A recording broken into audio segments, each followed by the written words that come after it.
Okay, so next one's from Dan, and it says, "Hi Damo, I'm actually not a musician, but I found your social media tips really helpful for my business. I'm trying to start a skate t-shirt company and was wondering what platform you may advise is the best for building a following. At the moment I'm set up on all of them, but would like to focus on one that I could expand to a larger audience in the UK. Hope you might be able to help." Yes, I do. And I'm really glad people are starting to find this who aren't just musicians, because it's amazing how many times a week someone says, I'm not a musician, but I watch your content because I still think it applies to my business or my life. And I think that's really important, that we're not just dealing with music, because you should be able to take these skills as a musician and make your own business, whether it's as a covers band, whether it's as a teaching business, whether then it's as a merchandise company, or whether it's something completely different. So yeah, thanks Dan for getting involved.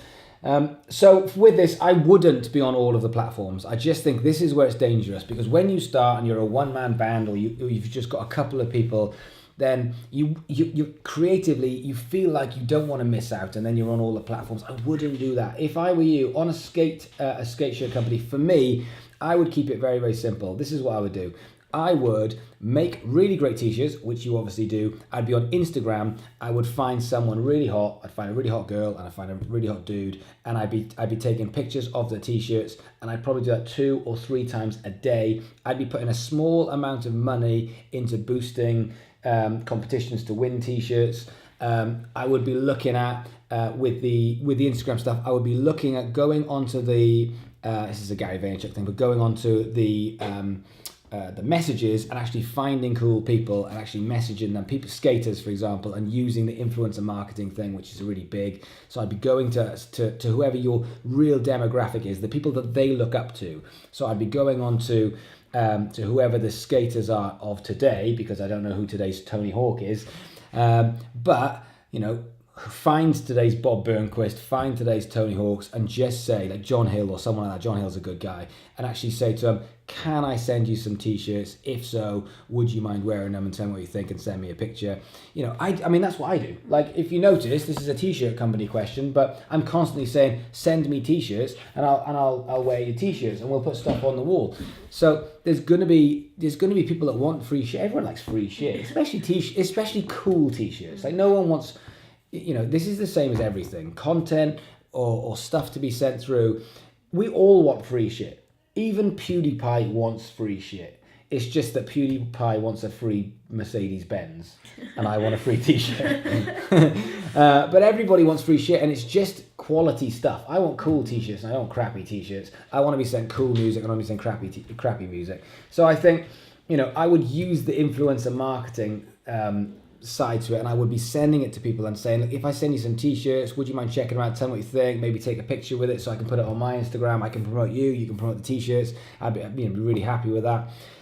You know, you might have to send a bunch of t-shirts where nothing happens, but on the whole, what you will get then is you will get some really good shots of some really cool people that people look up to wearing your stuff, and at that point you can really go to town on the social media you've got. Social media that I would use is Instagram. I think that's the best one because t-shirts lends itself so well to Instagram. You need to be on Facebook because Facebook is just one of those monsters at the moment. If you want to do something, sort of something different, you could go down the vlog route on YouTube. But you know, I think it's too easy to find reasons to be on social media platforms. Oh, if you really want to be on YouTube, you could do this. If you really want to go on LinkedIn, you can do this. And I'm thinking, well, you could build your entire business on Instagram. So if it were me, would I do anything else? I probably wouldn't. I would be on Instagram and I would nail that shit. I would just wake up and I'd have my phone in my hand and I would Instagram all day, and I'd find people and I'd send them stuff, and I'd find people and say, oh, I love your t-shirt, I make t-shirts, here's another t-shirt, and I'd talk to people. And you know, if I'm going to do that, then I wouldn't really need to be on Twitter to promote it. So I feel like if I was going to do this sort of company, I think I would go all in on Instagram, at least until I had a bit more time and budget and people that I could say, right, we need to expand a bit more now. I've got some ideas for social media. But, you know, what I do at the moment is I'm on all the platforms because I'm trying to learn all the platforms. And it's so much harder than if I just went, oh, do you know what? I want to be a personality. I'm going to just be a personality on Instagram. I'd have nailed it by now. Like, I would have had 3 times the amount of subscribers and followers as I already have, because I wouldn't be going, oh shit, I need to spend 20 minutes on Twitter. Oh, I've got half an hour and just jump onto Instagram and do some stuff. I wouldn't do that. I'd be able to go all in, talking to people every day and building relationships without saying, oh, I'll be back in a minute.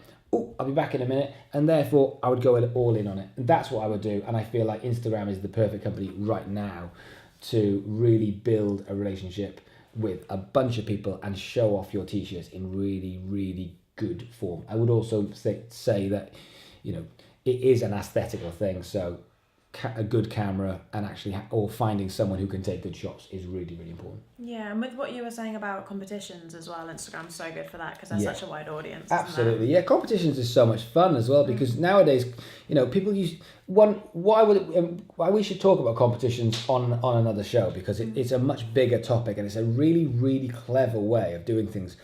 What people do is they take something of a small amount of value and they try to add 10 times the amount of value for it. So what they do is they take a t-shirt and they say, I've spent £10 making this t-shirt.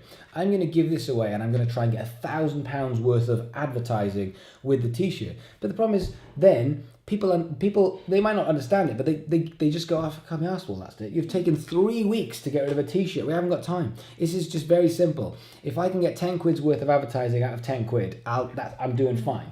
So if I'm going to do a competition, it's going to be something like this: win a Skype with me or win a t-shirt. Who wants a t-shirt? First person to comment gets a t-shirt. Everyone goes, oh, comment. You do the same thing the next day, the next day, the next day. You're not trying to just eke out the last little bit of everything from a competition. You're just doing them small things regularly, and t-shirts is perfect for that.